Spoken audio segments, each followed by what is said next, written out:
Okay, there we go. Let's get the nerves out of here. Okay, well, we're finally here.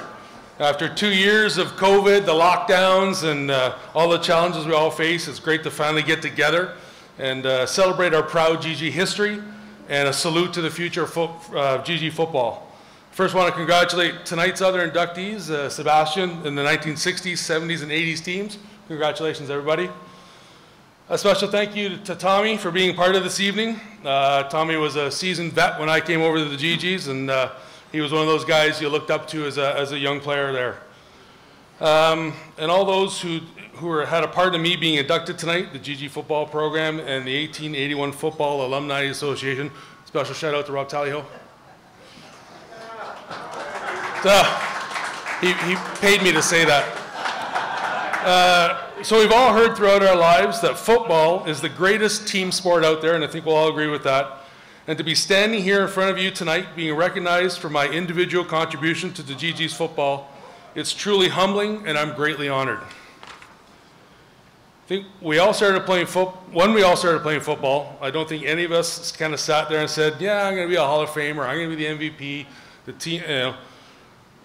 I think most of us were just overactive kids looking for a place to vent, run off some energy, and maybe even get a chance to hit some people. My favorite part, anyway. I'm sure our parents were very thankful that we found football too. Mom, yeah, Dad? Very happy? So my football journey began in Victoria, BC, on the driveway with my best friend, Jamie Clegg. We played a little two-man game of football. We would call the plays, run the routes, and somehow we always seemed to win. And one day while we were playing, he suggested I come play for him, or with him. At the time, I had been drafted up to the majors in baseball, and I couldn't play both, so I had to make a decision. I wanted to play football and follow in my family's football tradition. My dad played for Woodruff High School, and my grandfather, Tom Glenn, played in the CFL and won 2 Grey Cups with the Argos in 1945 and 46. My one regret, I was not able to put my name on the cup with him. I lost my Grey Cup game in 2001 when I was with the Bombers. So, oh well. I'm not bitter about it. So for me to play football, my mom made me phone the baseball commissioner and tell him that I wasn't going to be playing baseball this year, but rather going over to football. For a 10-year-old young man, that was a pretty big deal.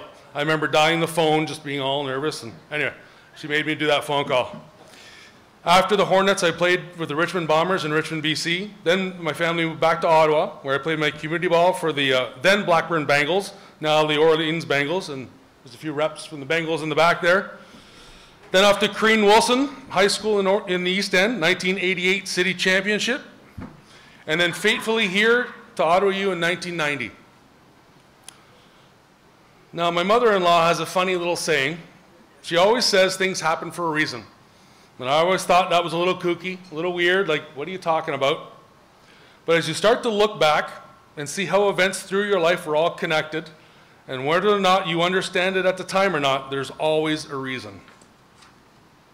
So out of high school, I was pretty much set to go out east and go play football there. But then Jim Daly called and brought me in here. On the second day of training camp, I met Coach Don Smith, who came up to me and said, hey, you want to help yourself as a young Canadian kid make it to the next level? Come here and learn how to long snap. So long story short there, that decision to come here to Ottawa U gave me the opportunity to play in the 10 years in the CFL. And another little story there, in my 4th year, we lost a game to Carleton. Yeah, boo, I know, right? Unbelievable. Well, after that game, only a couple of us ended up down at the team bar, which was Spodiotes at the time. There's some memories flashing back all of a sudden.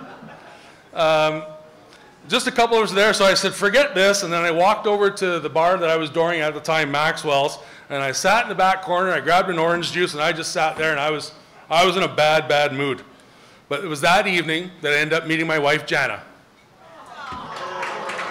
So, yeah. So I can actually say I picked up my wife in a bar. So yeah, where was I? Oh, sorry, now I've lost myself. Had we won that game, I probably would have been at Spodiotes having a good time with the boys after the game, and my life would have been completely different. So that decision to come here to Ottawa U obviously greatly affected my life, and obviously in a very good way. So as I've sat around thinking about this over the last 2 years about what I was going to say tonight, a lot of stories started running through my mind. Like I think there was a whole bunch of the crew back there. Over 5 years of my time at Ottawa U, a lot of guys don't remember me walking around without a Coke in my hand. Or Chris Yantha asking about Travelers after an embarrassing loss down to Queens and Larry Ring losing his mind on us. Pre-games in the locker room listening to the Ace of Spades to get us going. I kind of actually hated that song, but no. Well.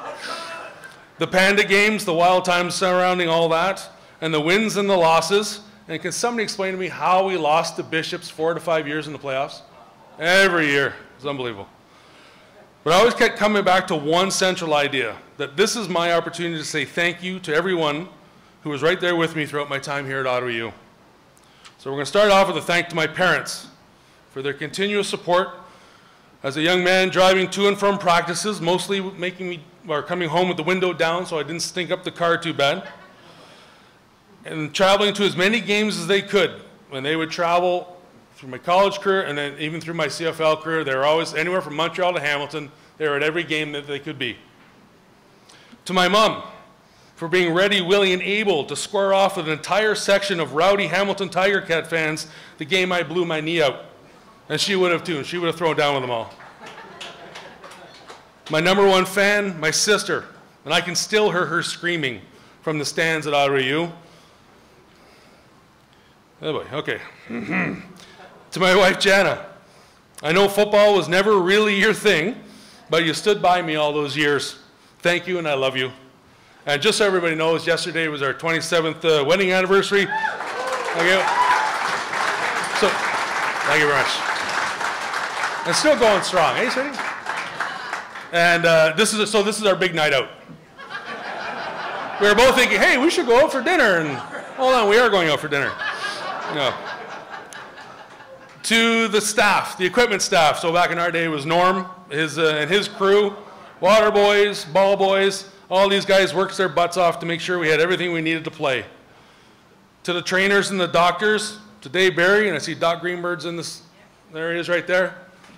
Actually, my first experience with Doc was my very first training camp.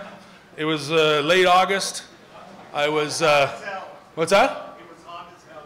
It was very hot. It was a heat wave. You remember this? Okay, that's great. Is it? Oh, wonderful. So yeah, it was one of those days, not a cloud in the sky. I think it was a week full of like 30+ weather.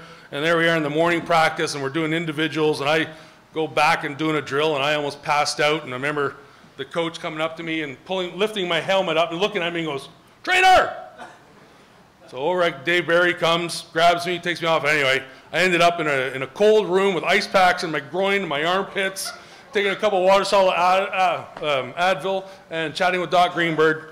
And I was back out in the afternoon. So thanks to all those people for kissing our boo-boos and patching us up and sending us back out there.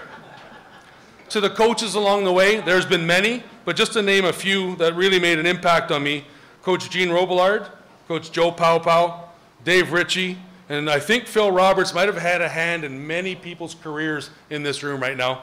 But every single one of our coaches had a hand in making us the men we are today. And finally, to the rowdies in the back corner over there, my teammates. To everyone I went to war with, laughed with, maybe cried once or twice, maybe that was just me. We won and lost together. Each and every one of you played a part in being able for me to stand up here, being inducted into GG's Hall of Fame. Without you, none of this would have been possible. So gentlemen, from the bottom of my heart, I say thank you, and I love you all. Thank you.